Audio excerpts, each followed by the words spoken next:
My girlfriend admitted she cheated. I needed a real man, she smirked. My friends took her side. I just smiled, grabbed my keys, and walked out. This morning, my phone was blowing up with 32 missed calls. Looking back, the signs were there all along, like breadcrumbs scattered throughout the last few months. But when you've been with someone for 3 years, you want to believe the best. At least, that's what I kept telling myself. It started small. Madison began working late more often. Normal during busy times, right? But then there was this new perfume I didn't recognize, clothes I'd never seen before in our closet, and her phone suddenly becoming this untouchable, always within arm's reach kind of thing. I'm not a jealous guy, never have been, but something felt off. She'd pull away when I tried to hug her from behind while she was texting, step out for calls from work, and have constant girls' nights with people whose names I didn't know. Last Tuesday, I was folding laundry when her phone lit up on the coffee table. A message preview popped up from someone named Derek. Miss you already. Last night was... The rest was cut off, but my stomach dropped. I never wanted to be the guy who snoops through his girlfriend's phone. But the universe was shouting at me to wake up. That night, when she came home, I decided to be direct. She was in the kitchen making a smoothie, acting like everything was fine. The blender noise filled the apartment while I leaned on the doorframe. "Who's Derek?" I asked. She turned the blender off, and immediately her whole posture changed. Her shoulders tensed, then she smiled. Not a warm smile, a cold, almost triumphant one. "Wondering when you'd finally catch on, Ethan," she said, sipping her smoothie. "Derek's my boss, and yes, I've been sleeping with him for 2 months." She said it like it was nothing, no guilt, no shame, just pride. "I needed a real man," she smirked. "Someone who knows what he wants and goes for it. Not someone who spends weekends playing video games with Tyler and watching dumb movies." 3 years. That's how she really saw me. Shock hit first, but then something else. Not anger, but clarity. "Does Brooke know?" I asked, thinking of our mutual friend who introduced us. "Oh, she's known for weeks," Madison laughed. "Most of our friends know. They get it. Derek can actually offer a future, not just dreams and excuses." That stung worse than the cheating. People we'd celebrated birthdays with, shared holidays, dinners, all watching, probably laughing behind my back. I pulled out my phone, opened our group chat with Tyler and Brooke. "Is this true? You all knew." Tyler replied fast. "Bro, you're great, but Madison deserves someone more established. Don't take it personally." Brooke added, "We didn't want to hurt you. Maybe this is the wake-up call you need."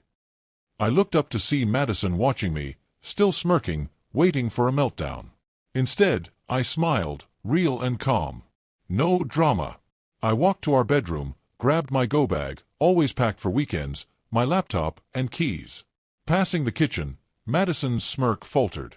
"Where are you going?" she asked. "Out," I said. "And Madison, keep the apartment. I'm sure Derek can help with rent." She opened her mouth to say something, but I closed the door behind me. My phone buzzed with messages, probably from so-called friends explaining themselves. I turned the phone off as I drove away, feeling something I didn't expect, relief. Sometimes losing everything shows you exactly what you never had. I didn't know where I was going, but for the first time in months, I felt like I was heading in the right direction. Update 1. Thanks for all the support on my last post. I didn't expect it to get this big. A lot has happened this past week, and honestly, I'm still processing it. I've been staying at a small motel on the edge of town. Not fancy, but clean. The owner, Frank, is a decent guy. He even knocked $20 off my weekly rate after hearing my story. I turned my phone back on after 2 days. 32 missed calls, 47 texts, mostly from Madison, some from Tyler and Brooke, and a few unknown numbers. But what shocked me was the social media storm. Madison had been busy spinning a story where I was the controlling, jealous boyfriend who emotionally manipulated her for years, isolated her from friends, and threw violent tantrums when she finally stood up. Her posts had hundreds of sympathetic comments, including from people I thought were friends. The highlight, a tearful video where she claimed I financially abused her by making her split bills 50-50 while I hoarded my money. Funny, since she made more than me, and insisted on that arrangement. Then came a text from Rachel, a coworker I've known for years. "Hey, check your email. Something's going around the office about you." Sure enough, there was a company-wide email about safe workplace environment, with a thinly veiled hint at recent concerning behaviors. No names, but the timing was obvious. I should have been angry, maybe defended myself online. Instead, I was curious.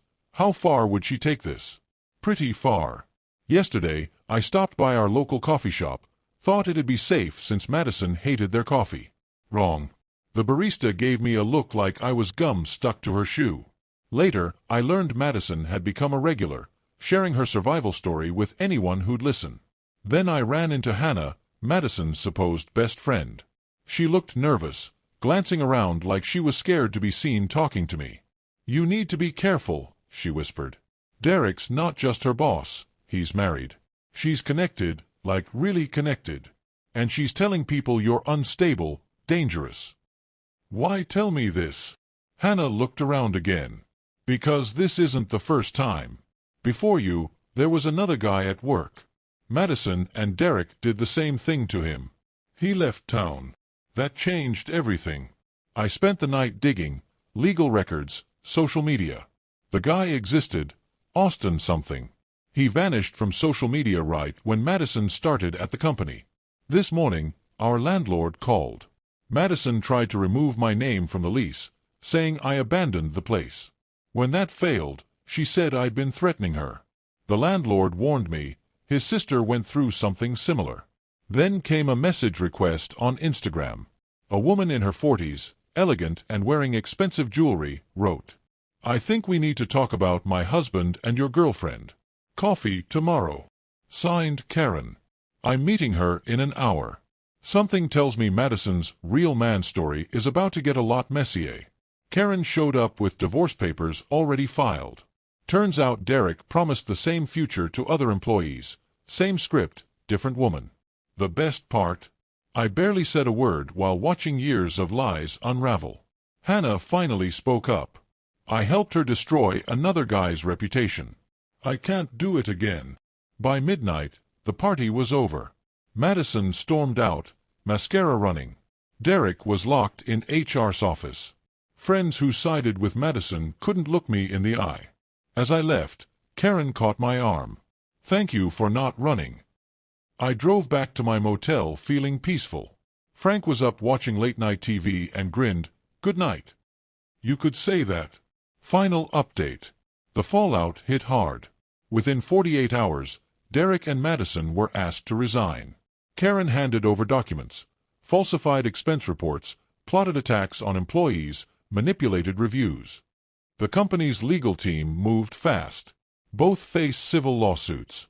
Austin returned, bringing receipts of the smear campaign Madison and Derek ran on him. Karen connected him with her lawyer.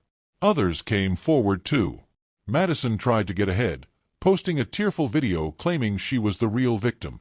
Then Hannah posted screenshots of Madison bragging about her lies and plans. Last week, Madison showed up at my motel, threatening to release dirt on everyone. I laughed. Told her to burn her bridges. She threw an envelope with photos, screenshots, and messages. I photographed everything, then gave it back. She tore it up in a tantrum. Someone recorded it. It went viral.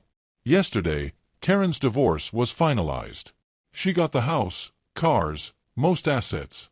Derek's golden parachute gone to legal fees. His career ruined. Madison's gone dark, moving back with her parents. Tyler tried to apologize. I sent a screenshot of his old messages supporting Madison. He blocked me. Brooks doing damage control. Me. I signed a new lease, got a promotion, and I'm seeing someone new, taking it slow. The best revenge? Living well and letting people destroy themselves. Watching it all burn. Yeah, that's been pretty satisfying. Thanks for coming along for the ride. Remember, karma doesn't need help. Just step back and watch.